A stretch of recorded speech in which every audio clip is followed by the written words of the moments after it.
got to know your role. And knowing your role is knowing the strength that you have and like how you bring that to whatever team you're on. So that's knowing your 1 and your 1A. So for like homework, you got to understand what's your 1 and what's your 1A and be real honest with yourself. The second thing is KYP. You got to know your personnel. Know who to get, know who to get the ball to, when to get them the ball, and where to get them the ball. And then the third thing is just what's your personal value level, right? Like what value do you bring to each situation that you're in? Now, because you can talk the basketball language and you understand things, again, when you change the way you look at things, the things you look at change. When you do that, now it makes basketball so much easier. Because where everybody else trying to get in where they fit in, y'all are creating your own lane.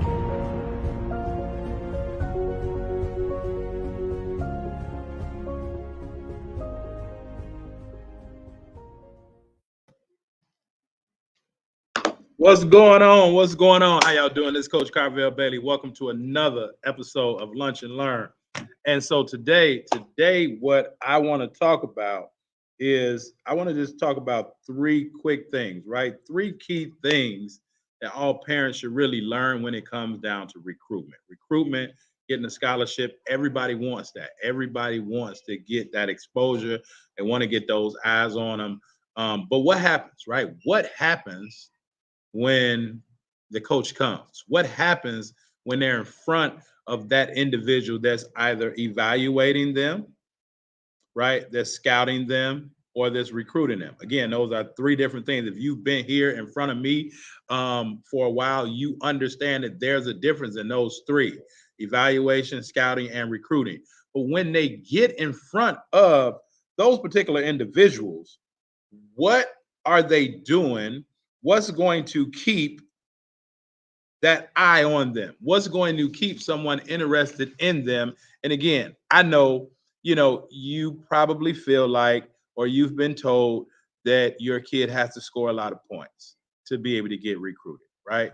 Your kid, I've even had some parents say, well, my kid wants to learn how to dunk. Well, why do your kid want to learn how to dunk? So that they can start getting recruited. Well, it's a lot of misconceptions about what's necessary for athletes to be able to get recruited. And so I just want to give you all just three quick things, right? Three basic things of what's needed really to keep a coach's eyes on your athlete if they're on the circuit, if they're in their high school game, or if they're just on the playground, right? Three things that they really should pay attention to. And these three things, once I reveal them to you, you're probably going to be like, wow, nobody ever really said that to me. And I never really thought about that. So the first thing, let's jump right into it. Again, let me know where you're checking in from, right? Let me know where you're learning from today, right? This is class. Let me know where you're learning from. But the first thing, I want to give a shout out to my buddy, Johnelle Slone as well, right? My man, Johnelle Slone, a legend in all rights. Y'all have to understand, go research Johnelle Slone. You'll thank me later. However, this is the first thing. And this is what he and I understood at an early age when it comes to recruitment. So just a little backstory on Johnelle Slone, right? Johnelle Slone was really the fifth person of the Fab Five, right? I'm not going to give any names, right, who he was in place of before they put that fifth person in place. But this particular person was the fifth member of the Fab Five originally. Okay. He was getting recruited in 7th grade, in 8th grade, literally phone calls to where his parents do not even answer the phone a lot to this day. He doesn't answer the phone. Here's something for you parents to understand. My buddy that I've been knowing for 30 plus years, 40 plus years now, and I don't want to write like overbarge with information, but he says sometimes when the phone ring is traumatizing because he had so many coaches calling his phone all of the time, early morning, late at night, right? Each and every day at a young age. to where now that he's aware of what was going on, he said sometimes when the phone rings, it's traumatizing because it just brings back those memories. But what parents want to get their kid recruited, right? And by a lot of schools, you have to be careful what you wish for, because I've sat in that house with him many and many a times, and like, man, why don't you answer the phone? And it wasn't until later on in our adult years where he told me, said, Vale, man, like why, like we still don't really answer the phone, and he broke it down to me. But here are three things, right? Here are three things that your athlete really should understand and should know when it comes down to getting recruited, right? And the first thing is effort. Effort. What type of effort is your athlete giving on and off the court? What type of effort are they giving? Are they the person that can finish a sprint first all the time, yet they finish in the middle of the pack? Does that make sense? Right? Are they the person that can get A's and B's, yet they're getting C's? Because what you do on the court also reflects to what you do off the court, and vice versa. So what type of effort are they giving? Again, me and my buddy Johnelle Sloan, we would run a mile every day, and then we would run up a hill that was in our neighborhood every day. And then we would go back to his house and watch Pistol Pete Maravich tapes. We would watch Come Fly With Me. We would do our studying after we got our physical conditioning in, we got our mental conditioning in. We were given and putting forth the effort to become successful. Now, my buddy Johnel Sloan became a successful basketball player, right? I became a successful coach. Does that make sense? Right? We were both successful in our own ways, but the effort that we gave on the front end allowed for the success that we had on the back end to be very, very easy. What type of effort is your athlete giving? Or are they even given any effort? I used to trick my athletes all the time. Like in practice, the first day of practice, I would say, okay, listen, whoever can run down and back in 10 seconds or less, I'm going to buy a Gatorade. And after they did it, I said, like, y'all just got tricked. They say, what you mean, coach? I say, because now I know what type of effort you can give when you want something on the back end. And so they couldn't cheat me at that point. So get your athletes to understand that they will only cheat themselves. They won't cheat the coach. They won't cheat the scout, the recruiter, the evaluator, which are all really the same person in most cases. But if they don't give the effort, they're cheating themselves. If they can get an A and they get a C, they're cheating themselves. So what type of effort is your athlete giving to keep, excuse me, the eyes on them when they do get that exposure that you're hoping and praying that they get? What type of effort are they giving? Are they the type to give a turn that has a turnover and they don't sprint back down court? Effort. But then the second thing, and it's similar to effort, but it's a little bit different, how's their energy, right? How's their energy? And I understand that everybody may not be upbeat like I am now. Everybody may not talk with their hands, but energy gives off energy. Does that make sense? I'll say that again. Energy gives off energy. So if they have poor energy, right? If it's body language, if it's facial demeanor, if it's posture, right? A lot of athletes don't understand. Coaches are watching them from the moment they come out the locker room. They're watching the effort they give in warmups. They're watching the energy that they have in warmups. They're watching on the court, but they're also watching on the bench. Athletes come on the bench, right? Bad energy, bad body language, bad posture. That will get your athlete crossed out because of the energy they have.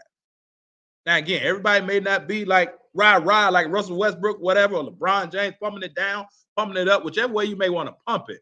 But what type of energy are they giving that then they're giving off? Coaches can sense that energy because they want positive energy. It doesn't have to be energy on 10, but they sure as heck don't want energy that's on 1. So what type of energy are they giving off to get back in return? That's the second thing. We got effort, we got energy. Does that make sense? And then the third thing is consistency. How consistent is your athlete? How consistent are they? How consistent are they when it comes to doing their homework, going in the gym, right? Getting good grades, getting a workout in, I just explained to you, myself and my lifelong brother, Johnelle Slone, we got our physical conditioning in and we got our mental conditioning in every day. Even in the summer, more so in the summer. And we were consistent in doing that. Coaches look for consistency. Your athlete may be able to dunk. Your athlete may be able to shoot a three. Your athlete may be able to do a freaky jelly roll, whatever that, right, is jelly roll. We called it butter roll. All the same thing, right? What type of consistency are they giving, though? Can they give that effort, that energy one game, but then they don't give the same effort and energy the next game? See how it's all being put together, right? How consistent are they with their effort and their energy? And notice, I didn't say nothing about your athlete getting recruited because they can score. Nothing about your athlete getting recruited because they can block shots. Nothing about your athlete getting recruited because they can shoot a three. Nothing about your athlete getting recruited because they can play defense. Nothing about your athlete getting recruited because they're, let's say, the coach's son or you know, who knows? Your athlete is getting recruited because of the effort that they give, because of the energy that they have, and because of the consistency that they show. And if you're like, oh man, Carvel, man, I don't believe that. Don't have one of those three things. Let your athlete be deficient. Let your athlete be deficient in one of those three things. And if your athlete is deficient in one of those three things, coach gonna line them out. So if you don't think, right? If you don't think, Lewis, my brother, I always appreciate you checking in, man. I always appreciate you checking in, right? Lewis is a student. Lewis wants to learn, right? But Lewis, it's time for us to take this thing to a whole nother level, right? These lunch and learns are amazing for you because you always on. And I know that it's making a difference in what you're doing. But it's time for us to take it to another level, right? It's time to take those investments up to another level, and let's really, really get deep into what I know that you need and your athletes need. But again, to all my parents, right? If you're thinking, if you're believing, oh man, he don't know what he's talking about. Let your athletes miss out on any of those three. Coaches say they're paying attention from the time they walk into the gym. They're watching their effort. They're watching their energy. And if they come see them one game and they're totally amazing, do you understand? Before coaches sign athletes, that staff may have seen that athlete 10 or 12 times. It's rare that a coach is just going to come and going to recruit based on one time, because coaches want to see the consistency. Is that making sense? Literally, coaches are going to see athletes multiple times, because they want to see, is this authentic? Is this real? Is this person indeed the truth that I saw last time?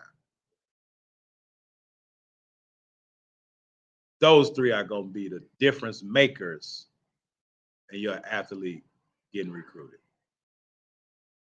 Now they gotta, be able to play. We're past that. If you're here with me, we past right being able to play. We understand that, and we understand that they have to improve their confidence. Oh, before I forget, if you haven't had a chance to check out my free case study video right, of what athletes really need, what coaches won't tell you about recruiting, go check that out at BeTheRightRecruit.com. Okay, go check that out at BeTheRightRecruit.com. But understand that coaches want to see if it's the truth, because they have a whole board full of names, and they have a whole board full of names. That's, you see all of this, right? All of this. These may just be the point guards.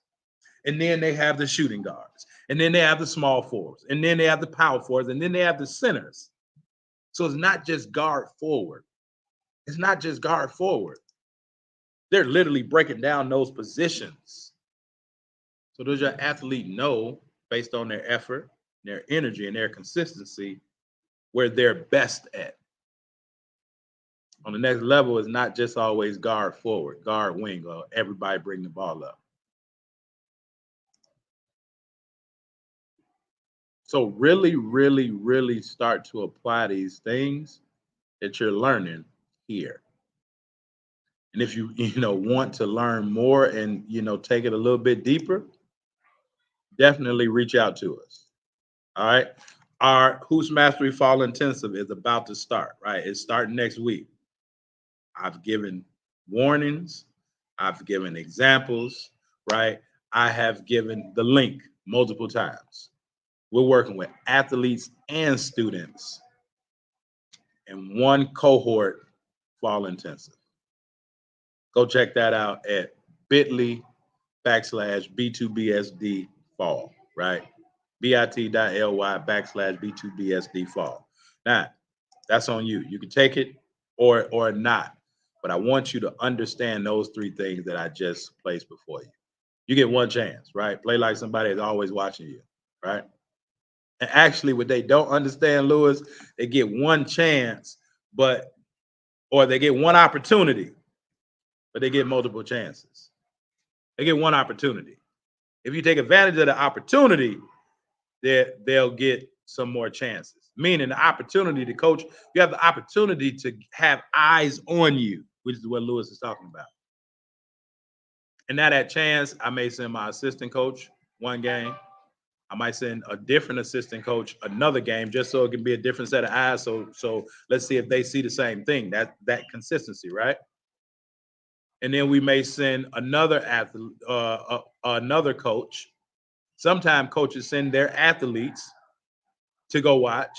Like, tell me what you think. Can this person fit our culture? Can they be a good teammate? And then the head coach, will come multiple times. I appreciate you too, my brother. So I'm just saying, take this information, learn from it, right? Go check out that free case study if you haven't, right? Learn a little bit more. Get on my email list. If you would like for myself and my team to be able to help you and your athlete really, really understand this, then reach out to us, right? Even if you're a coach like my brother Lewis here, right? Reach out, because he has athletes, right? Same way, reach out. It may not be your particular athlete, but hey, you have athletes. So I hope y'all learned from this. Y'all just heard the bell. That's my time. 19 minutes today. 19 minutes wasn't bad. I knew I had more than 15 to give y'all. But if this helped you, just type Indeed in the comments. If this helped you, just type Indeed in the comments. And then I want you to share this with somebody that you love, including your kid, that you know that can benefit from this information. All right. So till next time, Coach Carvel Bailey. Go look up my boy Johnelle Slone too, right? He was the 5th Fab Five before they put one of those other guys. I ain't gonna mention their name. All right, I'll let y'all later. Peace. Yo, just so you understand it, this is Coach Carvel Bailey's program with the spirit of Bob Hambry. This is Blessed to Ball, helping athletes, and we represent. Study your craft, your mentality leads to excellence. It's all about your mindset. We'll never stop addressing this, so be positive and not a pessimist. Confidence took James Harden higher. If you really want it, it ain't gonna be easy. It's gonna be hard as carbon fiber, but we got you. From counseling to workshops, we do it. You'll go farther with a scholarship. We'll help you get recruited. Yo, anyone can dribble and shoot, but it's the ones who study basketball internally that make it to Duke University. Knowledge goes around. The game is played from the neck up and not from the shoulders down. This is Blessed to Ball, helping you with obstacles. The athletes are the rocket. Blessed to Ball is the rocket fuel. If you hit a wall, we can help you slowly climb it. So keep a Mamba mentality like Kobe Bryant. Blessed to Ball. Cherish the opportunities that you have. Blessed to Ball. Use your mentality to master the craft. Blessed to Ball. Come join our team, it's a new day. Follow our steps and watch how much better you play. Blessed to Ball. Cherish the opportunities that you have. Blessed to Ball. Use your mentality to master the craft. Blessed to Ball. Come join our team, it's a new day. Follow our steps and watch how much better you play. Yo, Coach Carvel Bailey. Hey, listen to your coach, man. He ain't no scrub off the street. That man got credentials, academic and street. Believe it. And my name is strategic.